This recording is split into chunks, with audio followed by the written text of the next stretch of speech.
There was one very significant defection here in the United States Senate. That was Republican Mitch McConnell. Where was Mitch McConnell screaming about Anthony Fauci and everything that we just endured during the pandemic? Seriously? Against all odds, the smart set, the conventional wisdom, the professionals, you know, the ones who told you that Hillary Clinton and Kamala Harris were going to win, they all said that it couldn't be done. But it just got done. Robert F. Kennedy Jr. got the votes, and he is now officially confirmed as the Secretary of Health and Human Services. Here's how Fox just reported it. K. Jr. has been confirmed by the full Senate as the HHS Secretary. We're watching on the right side of our screen, and we have moved into that position now with another cabinet member in place for President Trump. Now, not all the Republicans voted for him. We'll get to that in just a second. But I want you to see how CNN reported the news, because the N in CNN, the middle N, stands for news. But the way they delivered the news to their viewers didn't feel like news. I'm not going to lie. You have your anchor in the middle there. You got your Capitol Hill reporter there. And then you got Sanjay Gupta, their medical expert. He's the guy who told you to double mask during COVID. He's the guy that told you if you got the shot, then you wouldn't get COVID-19 and you wouldn't spread COVID-19. He's the guy who, along with the rest of CNN, characterized ivermectin as horse paste. Yeah, that guy. They had to bring him in to analyze RFK Jr. And did they talk about making America healthy again, which is the signature position of RFK? Did they talk about getting chemicals and additives and cancerous products out of our food supply? Or at the very least, taking a second look at how things are approved with full transparency? Did they talk about any of that stuff? Did they talk about the power of the pharmaceutical companies controlling much of the discussion in our medical profession about how individuals are treated and how illnesses are treated? Did they talk about any of the things that Robert F. Kennedy Jr. actually talked about on the campaign trail? Well, of course they didn't. Here's what they talked about. Joins us now. First to you, Manu. A few weeks ago, it was uncertain whether he would have the votes to get confirmed. He clearly did, and now he has been confirmed as HHS Secretary. Yeah, and the one big reason why there were a lot of questions was just because of all the public statements that he had made questioning vaccines over the years, questioning their safety, suggesting that there was a link to childhood autism, and not accepting the science that debunks that notion that there is a link between the two. But even though he, at his confirmation hearing, struggled on the question of vaccines linked to autism, hedged on that question, and it caused concerns among one key Republican Senator, Bill Cassidy. Cassidy ultimately voted yes, despite being a medical doctor, despite having his own reservations, because Kennedy made commitments to him that he would not try to undermine vaccines and that he believed in the safety of vaccines. Walking back some of his past statements of sorts, that was enough to win over most Republican senators. That won over Susan Collins of Maine, another swing vote. Also, Lisa Murkowski, someone who said that she still harbors some concerns about RFK Jr.'s views on vaccines. And we just asked her moments ago, I said, how do you trust him on this issue? He said, by oversight. We're going to oversee what he decides to do here on these issues. He gave her some commitments as well. There was one very significant defection here in the United States Senate. That was Republican Mitch McConnell, the former GOP leader, someone who just put out a scathing statement about RFK Jr.'s views about the issue of vaccine. I'm going to read you part of it, Pamela. He said that he noted that he's a childhood survivor of polio, and he talked about how vaccines have saved millions of lives around the world. He said that he will not condone the relitigation of proven cures, and neither will millions of Americans. He goes on to say that referring to Robert F. Kennedy Jr., a record of trafficking in dangerous conspiracy theories and eroding trust in public health institutions does not entitle Mr. Kennedy to lead these important efforts, referring to efforts to try to treat illnesses and disease. He goes on to talk about the efforts to try to deliver on vaccines. He says, Mr. Kennedy failed to prove he's the best possible person to lead America's largest health agency. Now, McConnell is in a twilight of his political career of sorts, stepping aside from Republican leadership, where he ushered through much of the Trump agenda in his first term. There's a falling out, of course, in the aftermath of January 6th. And now he has stepped aside as Republican leader as a member of the rank and file. He has told colleagues the shackles are off. He has said that to his colleagues, and very clearly, this is the third Trump nominee that he has voted against. He is the only Republican senator to vote against more than one Trump nominee. And the other two ones, of course, Tulsi Gabbard to be the director of national intelligence. That happened yesterday. And Pete Hegseth to be the secretary of defense. Now with his opposition to Robert F. Kennedy Jr., that makes him three nominees that he has voted against, a major signal to the Trump administration, but still not enough to stop RFK Jr. from getting support in post. He was just confirmed 52-48, 52 Republicans voting in support of his confirmation, 48 Democrats opposed. There you go. Mitch McConnell voting no. That'll show him. That'll leave a mark. That's going to leave a dent. That's meaningless. It really is meaningless, but he can thump his chest and grandstand a bit, I suppose. There's more discussion about vaccines in a second, and I'll let you see it because, of course, Sanjay Gupta has to chime in there. I do like Mitch McConnell's statement, though, about undermining the integrity of the public health institutions. Was he alive or awake, for that matter, during COVID-19? I assure you, nothing Robert F. Kennedy Jr. has said or tweeted or even thought and privately discussed over a dinner party has done anything to undermine public health institutions to the extent that the public health institutions themselves undermined support and trust in public health institutions. Where was Mitch McConnell screaming about Anthony Fauci and everything that we just endured during the pandemic? Seriously? And your concern is, all right, well, we'll get to the vaccines in a second, because I do have an opinion about that. And I'm the father of an autistic child. All right. So I'm rather sensitive to the suggestions that vaccines are linked to that stuff. We'll get to it. But real fast, Manu, the dude that reports on Capitol Hill about politics and where the votes are and how things go for CNN, he left out one very critical thing here. He says, well, he got the votes. He assuaged Bill Cassidy. He assuaged Susan Collins. He assuaged Lisa Murkowski. He convinced them that he was going to be fine. That is not why they all voted for Robert F. Kennedy Jr. No offense to Bobby, but Bobby did not assuage anybody about anything. You know why they all voted for Robert F. Kennedy Jr.? Because of this woman right here and this video she put out about 12 days ago. Hey everyone, tomorrow is a pivotal moment in our nation's history. At 10 a.m. Eastern Time, RFK will sit in front of the Senate Finance Committee for his confirmation hearing to be our nation's next Secretary of Health and Human Services.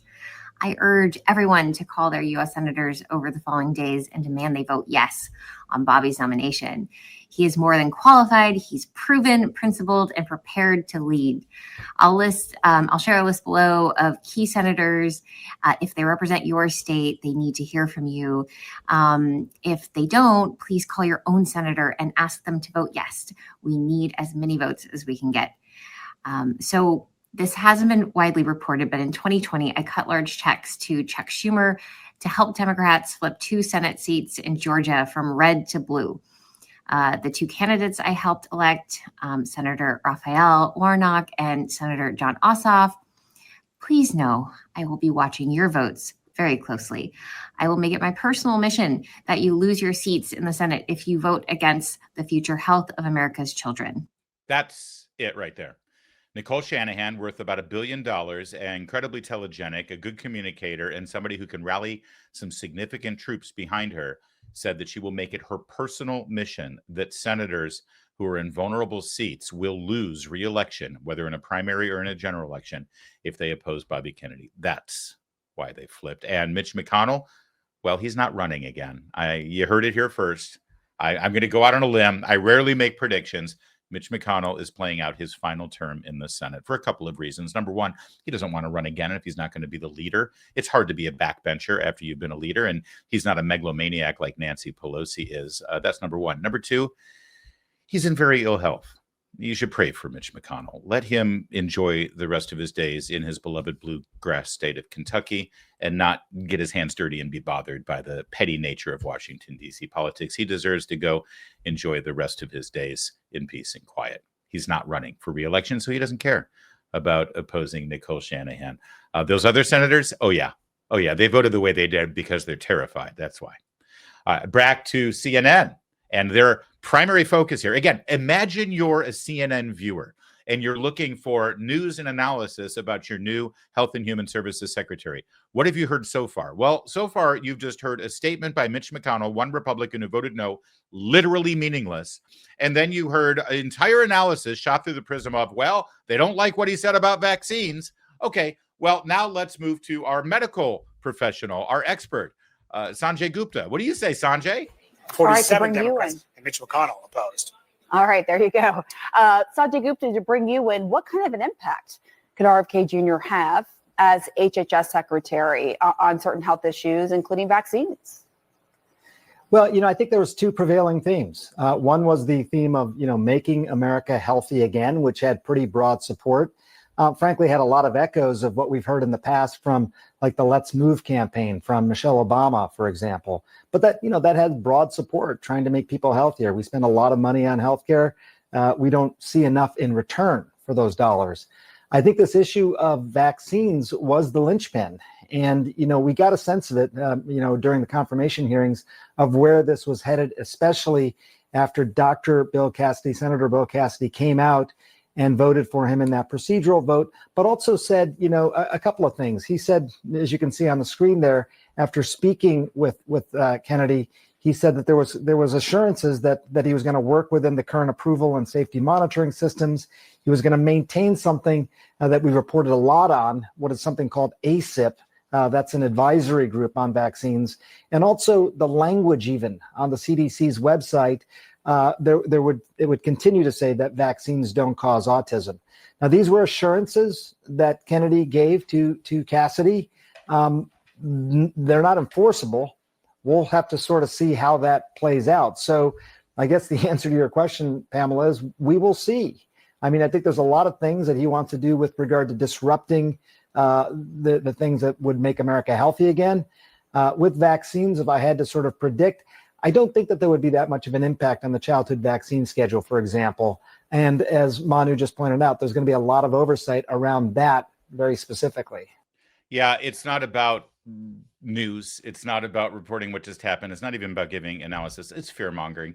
It's fear-mongering and it's politics. That's what you get over on CNN.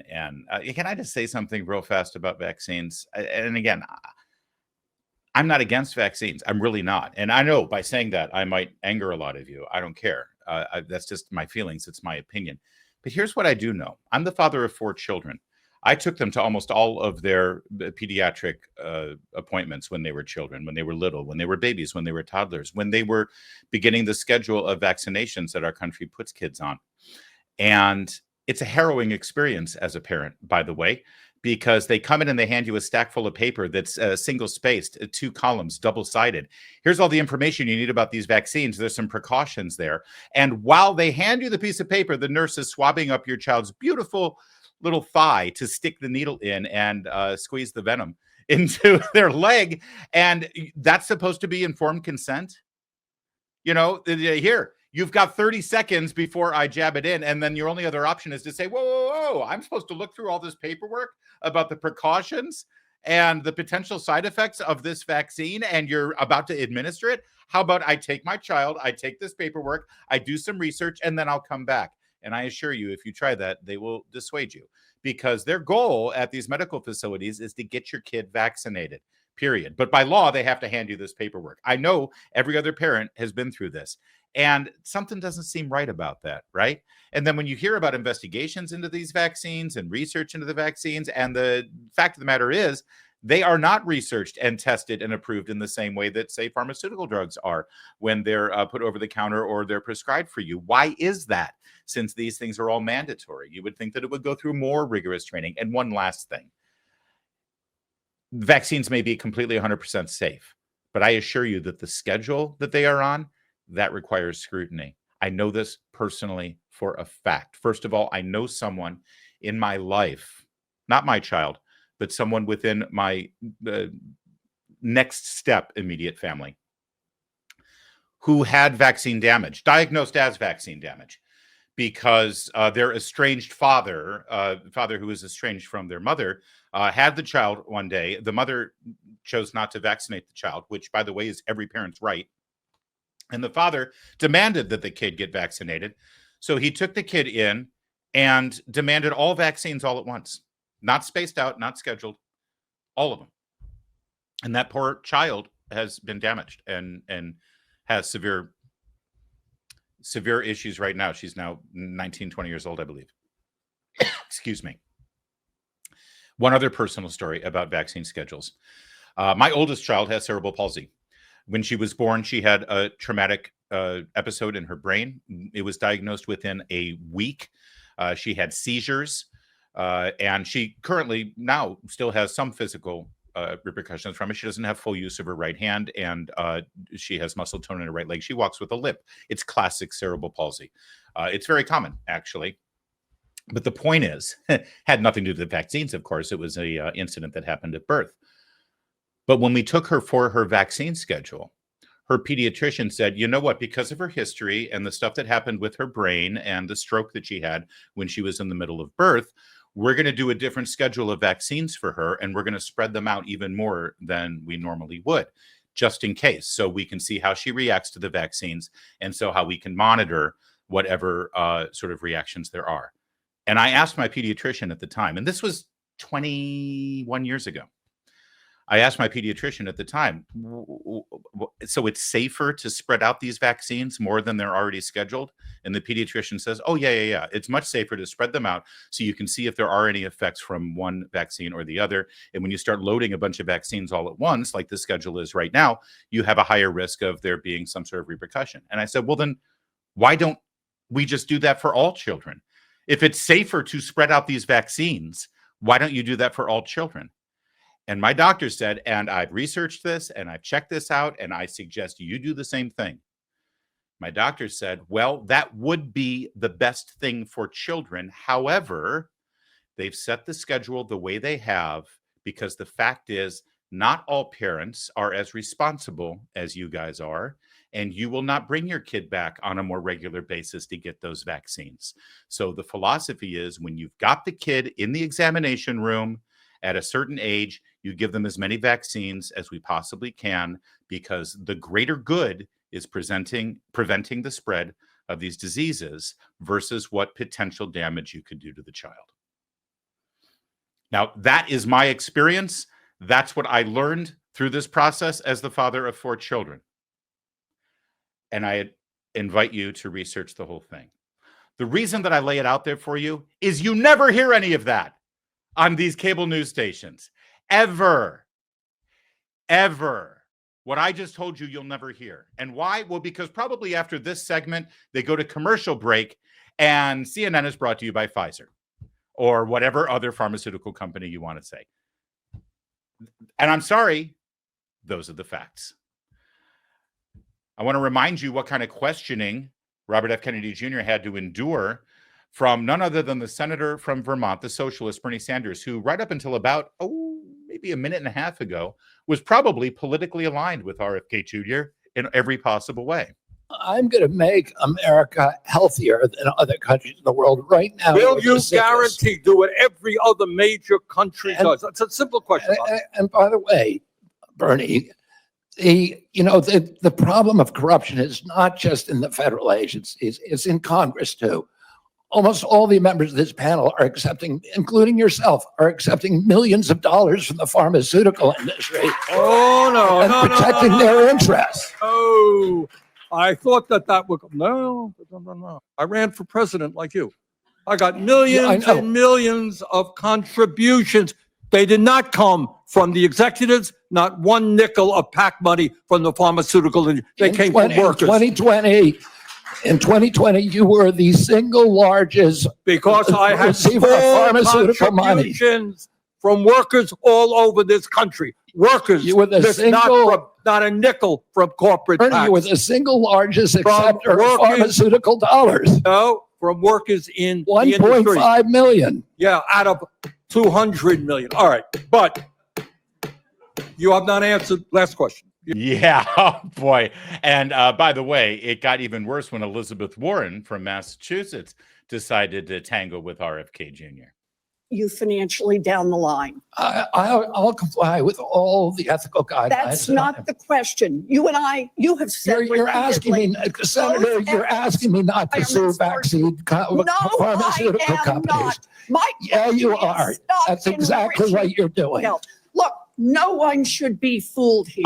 As Secretary of HHS, Robert Kennedy will have the power to undercut vaccines and vaccine manufacturing across our country. And for all of his talk about follow the science and his promise that he won't interfere with those of us who want to vaccinate his kids, the bottom line is the same. Kennedy can kill off access to vaccines and make millions of dollars while he does it. Kids might die, but Robert Kennedy can keep cashing in.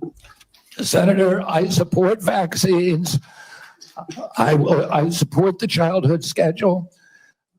As Andrew Breitbart used to say, I have mixed feelings about this man, but he pisses off all the right people. And if Bernie Sanders and Elizabeth Warren are that pissed off about Bobby Kennedy, he's got my vote, that's for sure. Did she just say what I thought she said about getting in the way of vaccinating his kids? Right? Is that what she said? For all of his talk about follow the science and his promise that he won't interfere with those of us who want to vaccinate his kids, the bottom line is the same. Kennedy can kill off access to vaccines and make millions of dollars while he does it.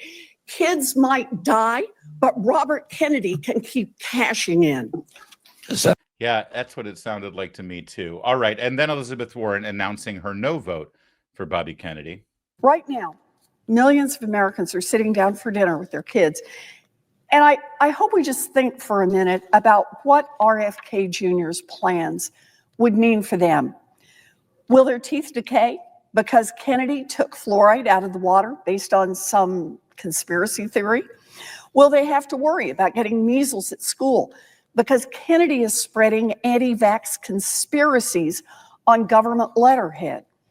Will parents have to risk their kids getting polio and maybe dying by sending them to daycare because Kennedy used his HHS rules to open the door to a flood of bogus lawsuits that force manufacturers to pull the vaccine? By the way, I'm thrilled that the good senator from Massachusetts, Elizabeth Warren, is now firmly against bogus lawsuits, because I got a whole laundry list for you, ma'am.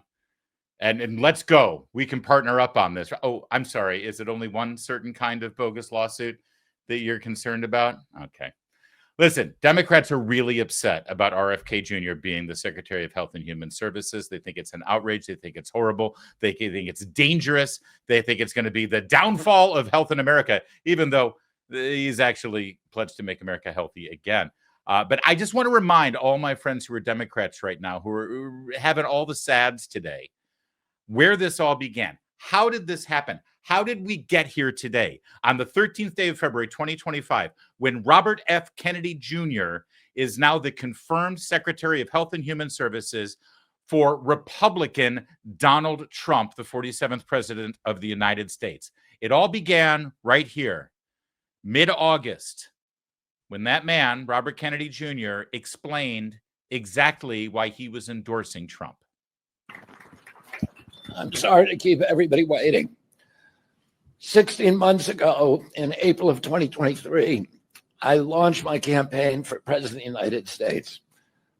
I began this journey as a Democrat, the party of my father, my uncle, the party which I pledged my own allegiance to long before I was old enough to vote. I attended my first Democratic convention at the age of 6 in 1960. And back then, the Democrats were the champions of the Constitution, of civil rights. The Democrats stood against authoritarianism, against censorship, against colonialism, imperialism, and unjust wars. We were the party of labor, of the working class. The Democrats were the party of government transparency and the champion of the environment. Our party was the bulwark against big money interests and corporate power. True to its name, it was the party of democracy. As you know, I left that party in October because it had departed so dramatically from the core values that I grew up with. It had become the party of war, censorship, corruption, big pharma, big tech, big ag, and big money. Yeah. So, in other words, as Democrats wander around aimlessly, staring at the ceiling, wringing their hands, muttering to themselves, and keep thinking, how did this happen? How did this happen? Who did this? Who did this? You did this. You did this. Democrat Party, you did this in your arrogance, in your cheap bullying tactics, trying to protect Joe Biden at all costs, keeping him from any kind of primary process. I know what your thinking was. If Bobby gets in there, then Biden's going to have to debate, and then Democrats will have a choice. And what if they choose Kennedy? I mean, he's not going to be able to beat Biden, but what if he gets 30% of the vote? It's going to divide us. And if they do end up in a debate, well, Kennedy is going to show just how fragile Joe Biden is. We can't have that. So we got to protect Biden at all costs. And let's face it, if he does end up having to drop out, if we don't have a primary process, then we can choose who gets to replace him. And of course, they ended up choosing Kamala Harris. In their arrogance and in their instinct for authoritarianism, they're the ones who did this. You did this, Democrats. And as I said, that day, the day that speech happened, the day Robert F. Kennedy Jr. endorsed Donald Trump, I said, this is going to make the difference. This is the game changer. It was mid-August. It was right around the time we were about to have the J.D. Vance debate, by the way, the other game changer in the campaign. And then, of course, well, there was no looking back. Trump steamrolled to victory. But that coalition, do you remember the show? We'll try to put a link in this segment so you can go back and see that show where I broke down every single state and what the polls looked like. Every single swing state where Bobby Kennedy Jr. was polling between 3 and 5%. And all Donald Trump needed to do was get a little bit over half of his votes. And he got way more than that. And he won that state. And he did, in fact, win that state. That's how he got the presidency. And if the trade-off is that Robert Kennedy Jr. gets to be the Secretary of Health and Human Services, if that's the trade-off for Kamala Harris and the Democrats' defeat and Donald Trump becoming president, who doesn't take that deal? Who doesn't take that deal in a heartbeat? It's a pretty big day today on Capitol Hill, and you should feel pretty good about it.